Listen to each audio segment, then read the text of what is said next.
The blade found flesh before Marcus Williams even registered movement. Cold metal pierced his left shoulder. A precision strike aimed at the small figure behind him. The pain came second, arriving after the realization that the child was still breathing. He didn't shout. Royal guards didn't shout. The marketplace erupted. Vendor stalls scattered. The Zalari citizens screamed in their chittering dialect, carapaced bodies retreating like a wave pulling back from shore. Marcus shifted his weight, keeping the 7-year-old prince behind him, feeling warm blood seep through the ceremonial armor that was never meant to stop a blade. The attacker came again.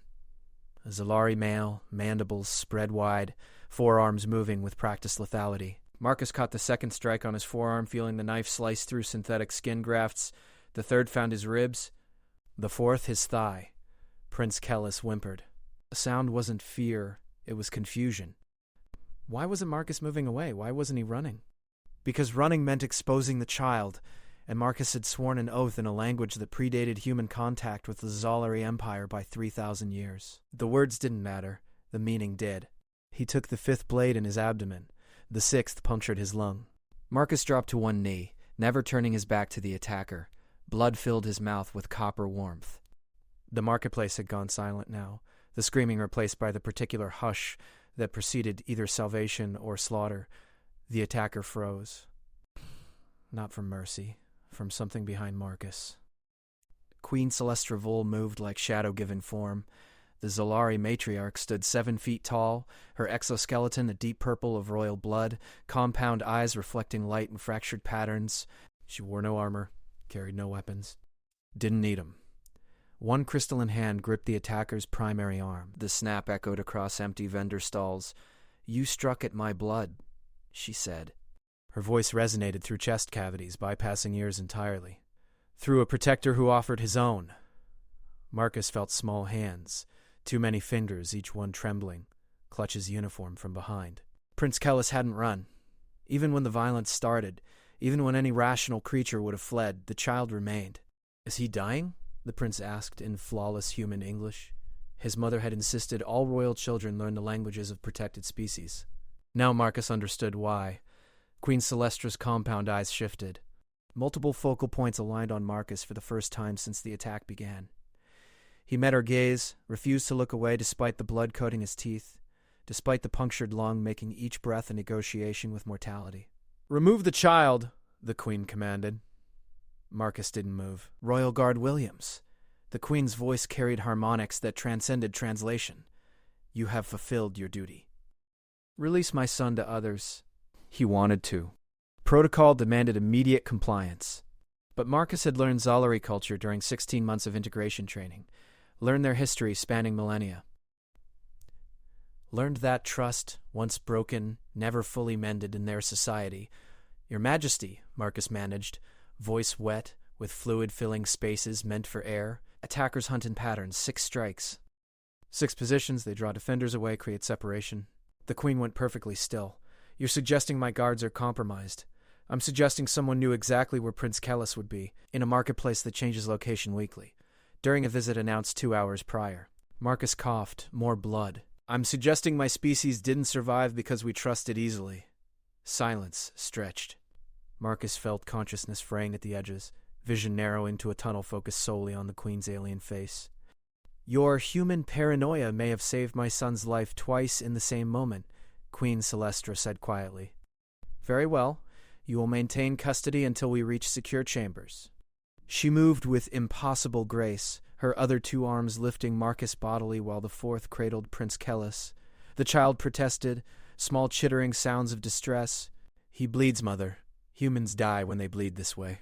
I learned this. Many things bleed, Kellis. What matters is what they bleed for." Marcus felt his consciousness slipping, the queen's words echoing as they moved through corridors he didn't recognize. Emergency medical teams appeared, humans and Zalari working in coordinated silence. Someone pressed something cold against his neck. Diagnostic scanners hummed. Collapsed lung, perforated intestine, severed brachial artery. A human voice, professional detachment masking concern. "He needs immediate surgical intervention." Then provide it. "Here, in my sight." The queen set Marcus down on something soft. Medical instruments appeared. The prince's face hovered above, compound eyes wide, mandibles clicking in a pattern Marcus recognized as distress. "Will he wake?" the child asked. "That depends," the queen replied, "on whether his species' legendary resilience extends to foolish bravery." Marcus tried to smile, managed only a grimace as the medical team began their work, hands moving with practiced urgency over wounds that should have been fatal. His last conscious thought was simple. The child was safe. Everything else was acceptable collateral. The surgical theater smelled of antiseptic and synthesized hemoglobin. Marcus drifted in the gray space between sedation and awareness, fragments of consciousness catching on voices moving above him like wind through leaves. Repair the inferior vena cava first. He's compensating now, but that won't last. Lungs responding to the grafts. We might save full respiratory function. These wounds... A pause. The speaker switched from clinical detachment to something quieter. These were killing strikes. He positioned his body to intercept lethal trajectories. This wasn't random placement. Someone touched his forehead, small fingers, too many joints. Will he die because he saved me? "Prince Kellis, you need to answer my question, doctor. Mother says royal blood means asking questions others fear." The doctor's sigh carried weight. "We don't know. The wounds are severe. But humans have something we've never fully understood. They call it spite, the refusal to die when logic says they should. That sounds like stubbornness, not medicine. In human biology, those might be the same thing." Marcus felt himself pulled back under by whatever chemicals flooded his system. When awareness returned, hours or days later, the smell had changed. Incense thick, resinous, carrying notes of ceremonies he'd witnessed but never participated in. He opened his eyes, regretted it immediately as pain cascaded through nerve endings that had finally reconnected to a functioning nervous system. "You wake." Queen Celestra sat beside his medical bed, position unchanged, as if she'd been waiting eternally. "The doctors gave you 43% survival probability. I informed them human statistics were incomplete." Marcus tried to speak, managed only a rasp against the intubation equipment threading down his throat. "Peace, Royal Guard. Your questions will wait." The queen leaned forward, compound eyes catching ambient light. "My son asks about you every hour. He wants to understand why you didn't run." The breathing tube prevented response. Marcus settled for meeting her gaze. "I told him the truth, that humans are strange, dangerous creatures who form attachments that supersede survival instinct, that your species defeated 3 conquest attempts not through superior technology but through refusal to surrender what you protect." She paused. "He asked if that made you stupid or brave. I told him among humans, those concepts often overlap." A door opened. Prince Kellis entered despite a medical attendant's protests, moving with the awkward energy of youth not yet grown into their limbs. "You're awake, Mother. He's awake. I can observe that child. Can he hear me?" The doctors said brain function was nominal, but I wasn't sure if... "Kellis." The queen's voice carried gentle rebuke. "Royal children do not panic in medical chambers." The prince stopped moving, straightened. When he spoke again, his voice carried forced calm. "Royal Guard Williams, I wanted to thank you for your service to our house." Marcus watched the child struggle to maintain composure, watched small hands clench and unclench in patterns that betrayed barely controlled emotion. He'd seen human children do the same thing, discovered that fear wore the same face across species divides. "He cannot respond yet," the queen said gently, "but he hears you. Then he should hear this."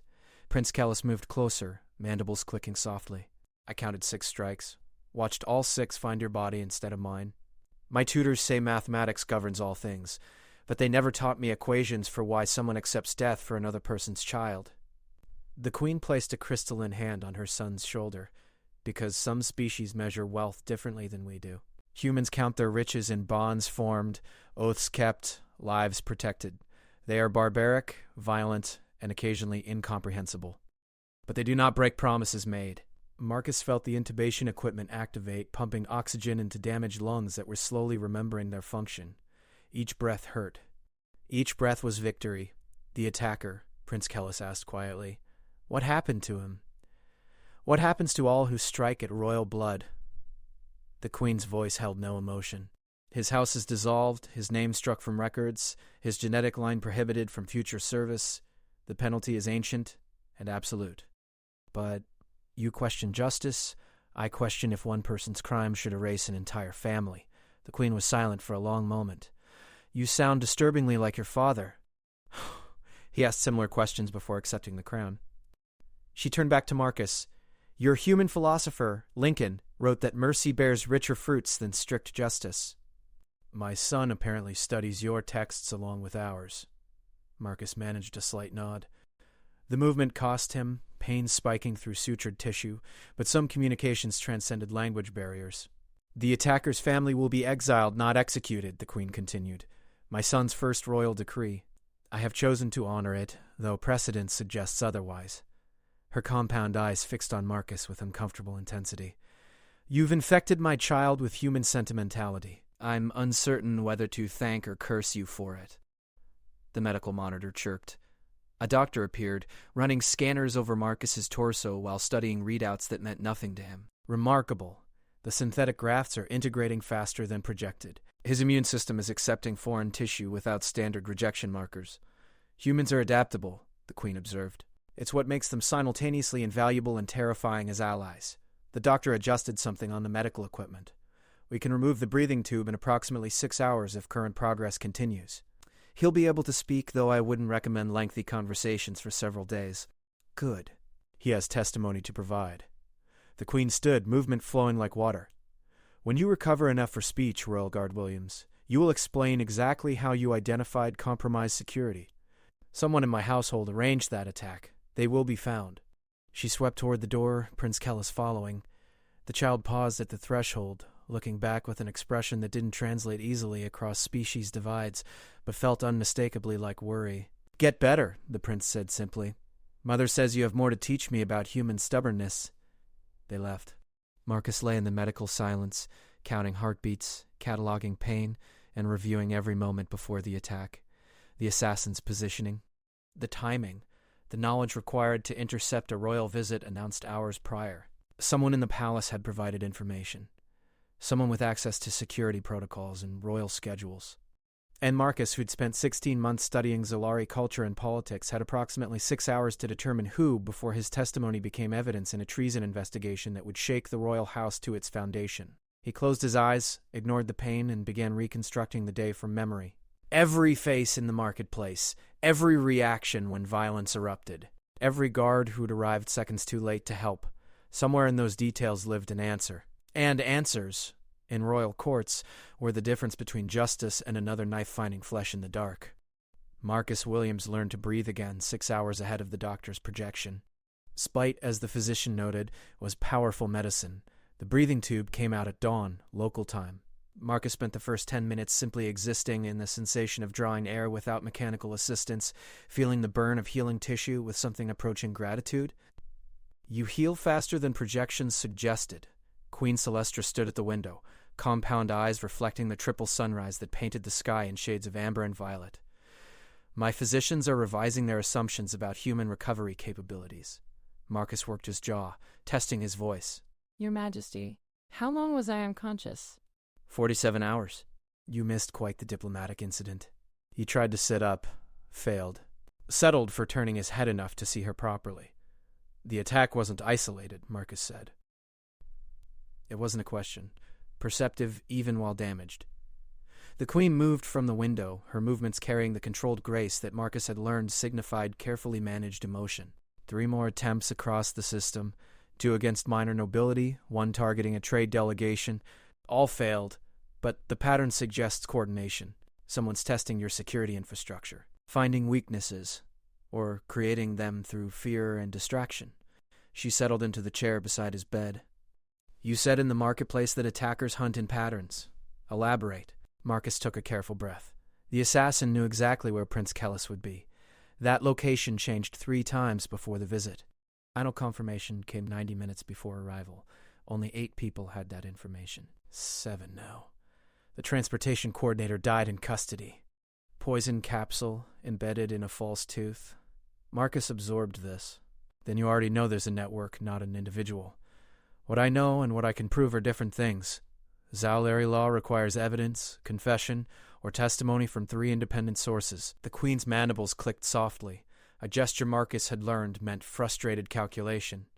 You're the only surviving witness who might provide useful intelligence. The marketplace vendors saw violence, but not preparation. My guards arrived after the incident began, because they were delayed. Yes, the single word carried weight.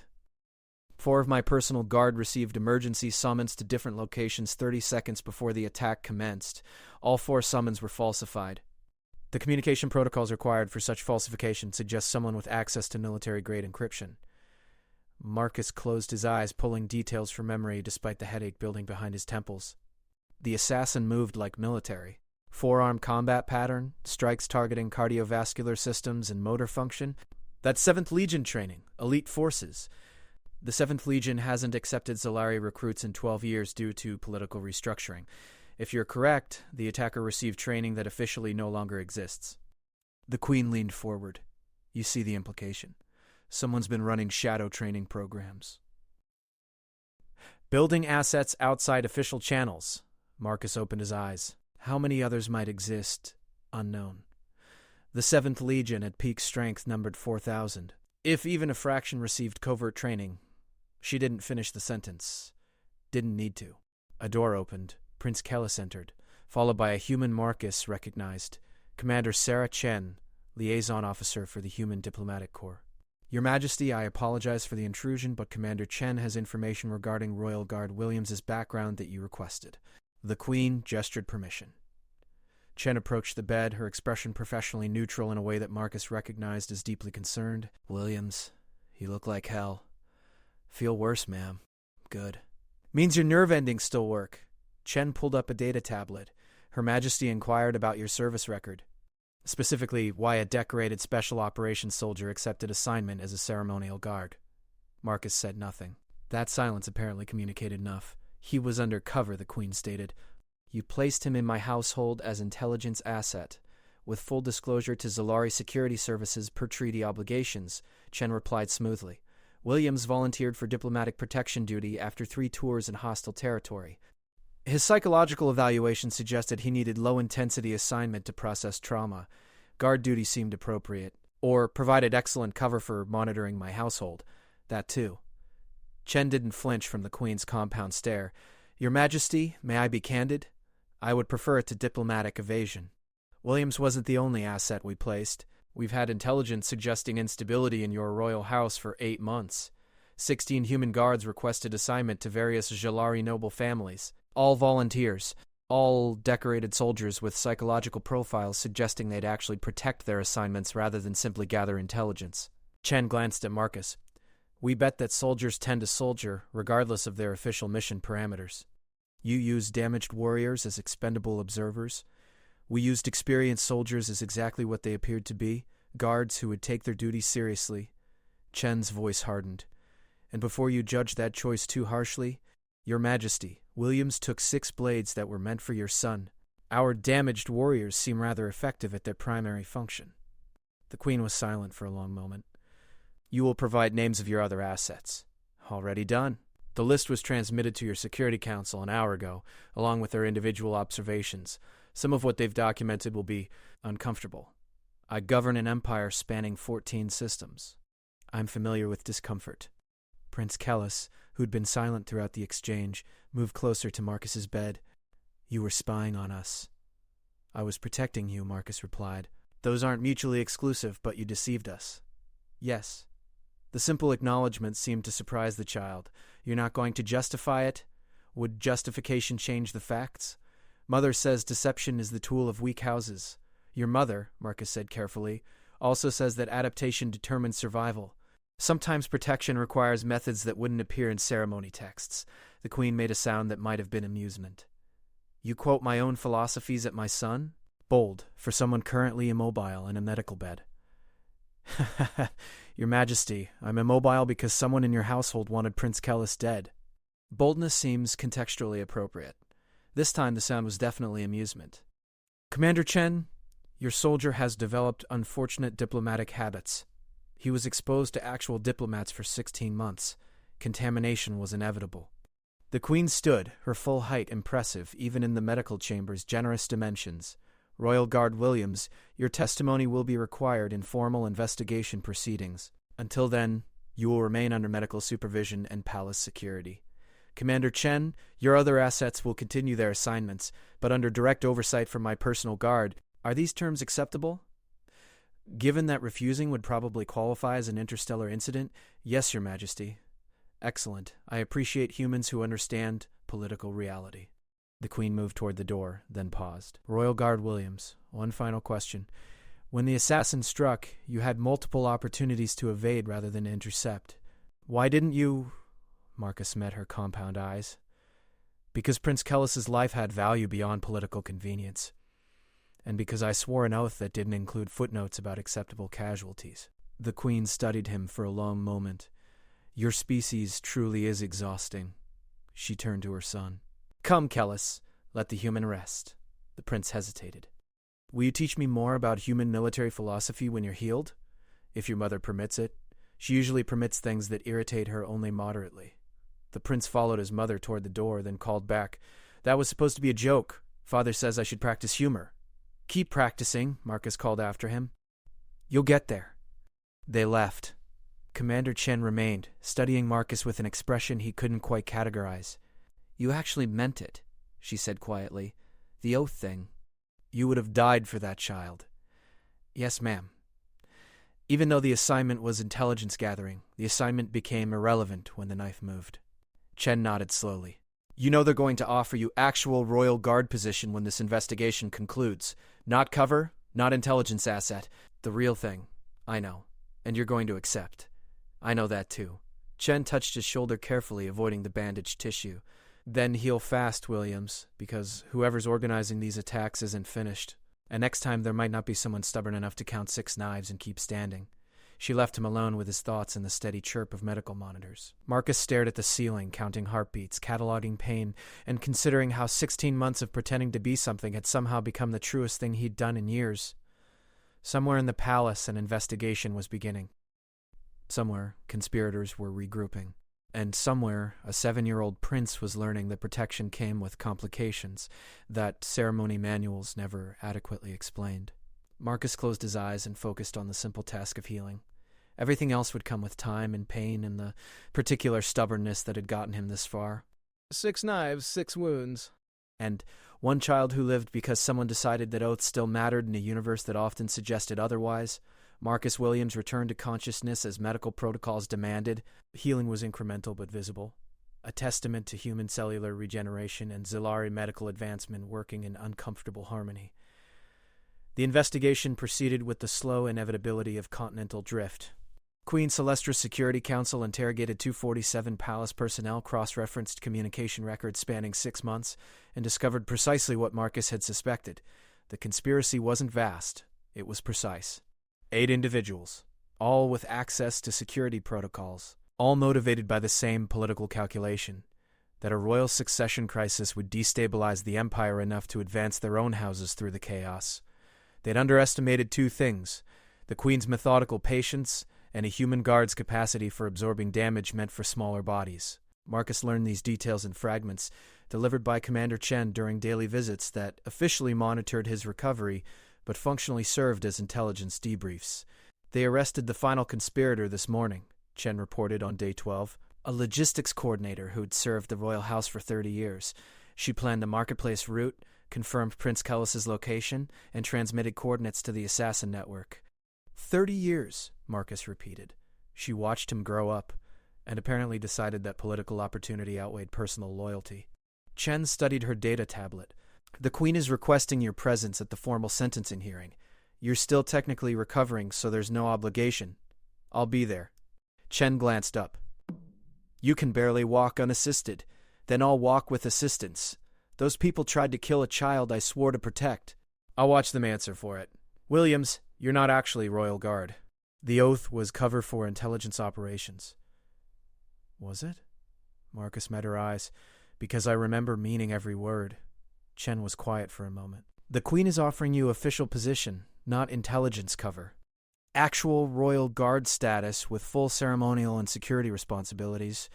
I know. That means renouncing human military affiliation.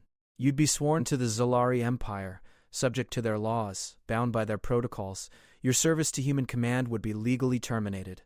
I understand. Do you? Chen leaned forward. Because the Queen also authorized me to make a counteroffer. Full reinstatement to special operations, promotion to captain, command of your own unit. You'd return home, Williams. Earth. Actual atmosphere you evolved to breathe. Marcus absorbed this. Why? Because good soldiers are rare, and soldiers who will actually die for their mission are even rarer. Command wants to keep you. She paused. I want to keep you.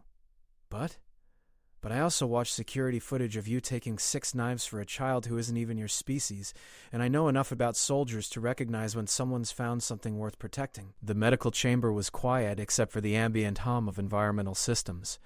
Marcus tested his left shoulder, feeling the artificial muscle grafts respond with only minor discomfort. How long do I have to decide? The sentencing hearing is in 3 days. The Queen wants your answer before then. Chen stood, smoothing her uniform with the practiced precision that hid whatever she was actually feeling. For what it's worth, Williams, there's no wrong answer here. Either way, you're choosing to serve something larger than yourself. That's more than most people manage. She left. Marcus was alone with his thoughts and the increasingly uncomfortable realization that 16 months of cover operations had somehow become more real than the life he'd left behind. Prince Kellis visited that evening, arriving without announcement or escort in ways that probably violated 6 different security protocols. You're not supposed to wander the palace alone, Marcus observed.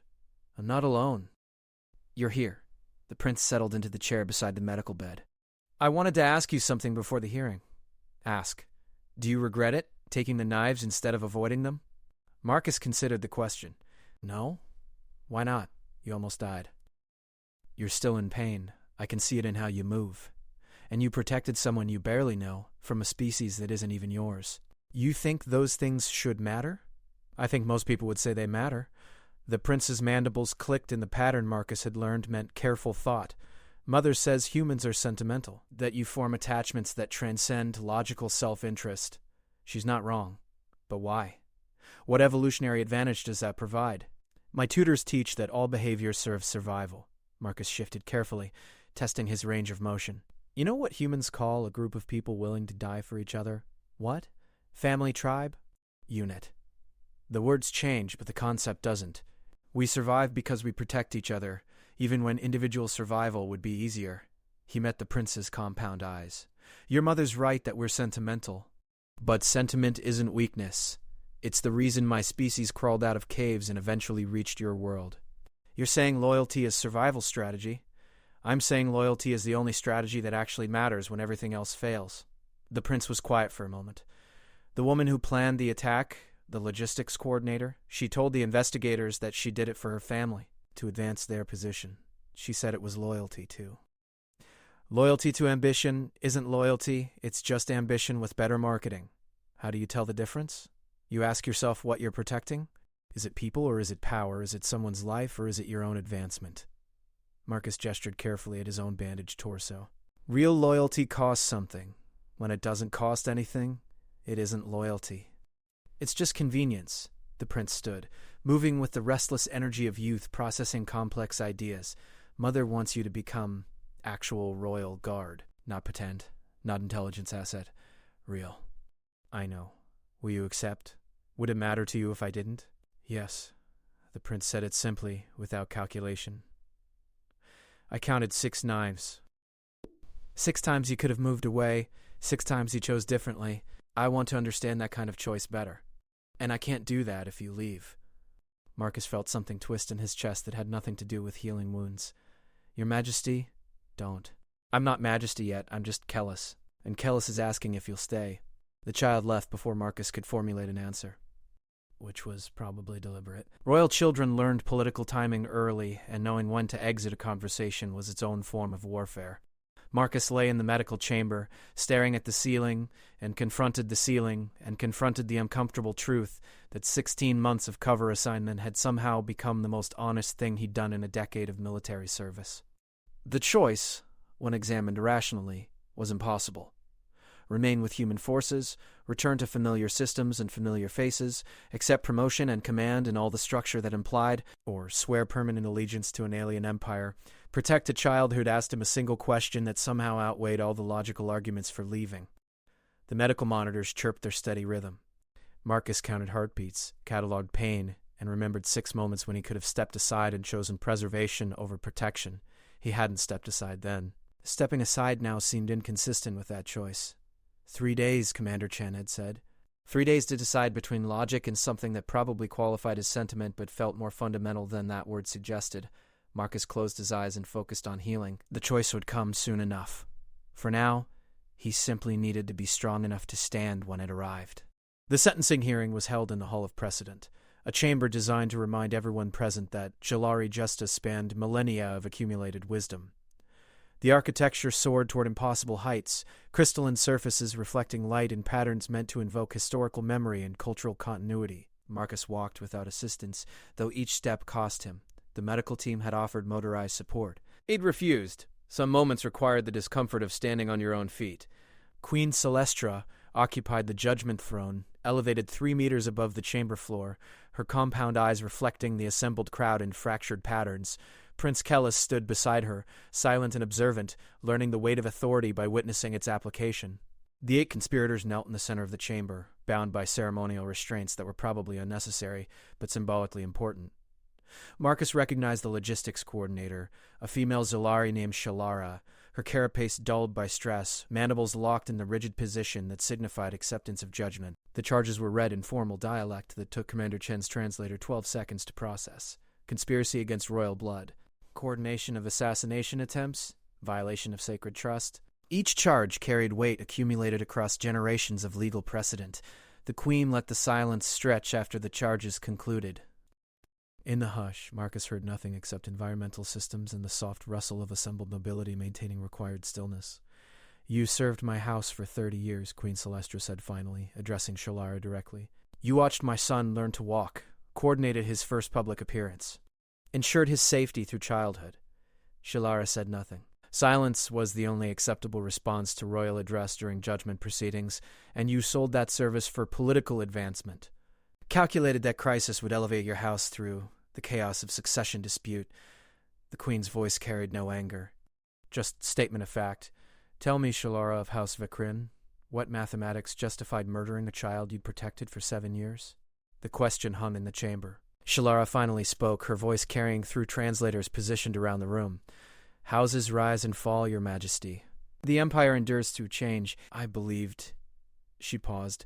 I believed my house's elevation served the greater structure. You believed ambition was equivalent to service. Yes, Your Majesty, you were wrong. A holographic display materialized, showing the marketplace attack from 3 different angles. Marcus watched himself move, counted the 6 interceptions again, saw the moment when choice became action. This, Queen Celestra said, is service. A human guard who had no political stake in my son's survival. No house to advance, no historical claim to protect. Simply an oath made in a language my son is still learning. She turned to Marcus. Royal Guard Williams approached the throne. Marcus walked forward, each step measured, feeling hundreds of compound eyes tracking his movement. He stopped at the prescribed distance, 3 meters from the elevated platform, and maintained eye contact despite the cultural prohibition against sustained staring during judgment. You were assigned to my household under false pretenses, the Queen stated. Intelligence asset disguised as ceremonial guard. Yet when violence came, you forgot deception and remembered only duty. Why? Your Majesty, deception was my assignment. Duty was my choice. The 2 weren't equivalent. Explain. I was sent to observe, but observing your son meant protecting him. Protecting him meant caring whether he lived or died. After 16 months, that wasn't observation anymore. It was... Marcus paused, searching for the right word. Investment? In my child's life. In the person he was becoming. The questions he asked. The way he tried to understand concepts that most royalty wouldn't bother examining. Marcus felt the assembled crowd's attention like physical weight. Your Majesty, intelligence assets don't take 6 knives. But fathers do. Brothers. Anyone who's decided someone else's life matters more than their own preservation. You claim paternal bond with my son. I claim that 16 months of proximity created obligation that transcended original assignment parameters. The Queen was silent for a long moment. Commander Chen, does human military doctrine recognize such obligation? Chen stepped forward from her position among the diplomatic observers. No, Your Majesty. Human military doctrine says William should have prioritized intelligence value and personal survival. Yet he didn't. No, Your Majesty. He did something humans do despite all logical training to the contrary. He gave a damn. The crude phrasing echoed through translators with varying levels of success. Several Zolari nobles made sounds that might have been confusion or disapproval. Prince Kellis, Marcus noticed, made a sound that approximated laughter. Queen Celestra gestured again. The holographic display shifted, showing different footage, the 3 subsequent attack attempts that had failed. In each case, Marcus saw human guards positioned between threats and their protected charges. In each case, the guards moved with the same calculated disregard for personal safety. 16 human assets, the Queen said. 16 soldiers who forgot they were observers and remembered only protection. Commander Chen, this was not coincidence. No, Your Majesty. This was selection. We chose soldiers who would prioritize the mission over themselves. You chose warriors who would die for alien children. We chose people who understood that oaths transcend politics. Chen met the Queen's compound eyes steadily, and we were proven correct when every single one of them did exactly that. The Queen rose from the judgment throne, her movement silencing the assembled crowd completely. She descended the platform, approaching Marcus directly, violation of traditional protocol that sent whispers through the noble observers. Royal Guard Williams, you have served my house with blood price paid in full. The conspiracy against my son has been exposed and will be sentenced according to law. You have fulfilled your duty beyond any reasonable expectation. She stopped directly before him. I offer you formal position as royal protector to Prince Kellis. Not intelligence assignment, not diplomatic cover. Permanent oath binding you to my house and my son's safety. Marcus had known this was coming, had prepared responses, considered implications, measured consequences. All of that preparation evaporated under the weight of the Queen's direct stare. Your Majesty, accepting that oath means renouncing my human military affiliation. Yes. Submitting to Zolari law and cultural protocols. Yes. Dedicating my remaining service years to protecting your son instead of serving my own species' interests. Yes. You recite obstacles rather than answering the question. Marcus glanced toward Commander Chen. She gave the barest nod. Permission granted. Decision recognized. Your Majesty, I already took 6 knives for your son. The oath is just acknowledging what already exists. Then kneel, Marcus Williams of Earth, and swear yourself to service that transcends species and politics and all logical calculation. Marcus lowered himself carefully to one knee, feeling the protest of healing tissue, ignoring it. Queen Celestra placed one crystalline hand on his head, the touch lighter than expected. Do you swear to protect Prince Kellis Vol with your life? To place his safety above your own? To serve my house with loyalty that admits no compromise?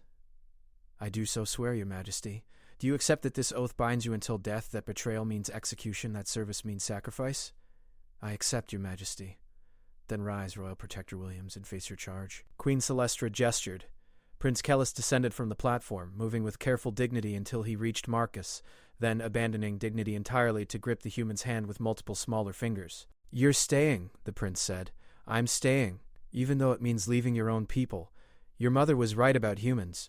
We form attachments that transcend logic, and 16 months was apparently enough time for me to decide you were worth protecting permanently. The prince made a sound that Marcus's translator couldn't quite process but felt unmistakably like relief. Queen Celestra returned to the judgment throne. The conspirators will be sentenced according to traditional law. Exile for those who followed orders. Execution for those who gave them. House Vecran is dissolved, its assets distributed to those harmed by its betrayal. She paused. And one final judgment. Commander Chen, your intelligence operation violated diplomatic protocols regarding embedded assets. Chen stepped forward. Yes, Your Majesty. However, those same assets saved my son's life and exposed a conspiracy that might have fractured the Empire. Justice demands punishment, wisdom demands gratitude. The resolution is this. Your remaining assets will be officially transferred to royal service.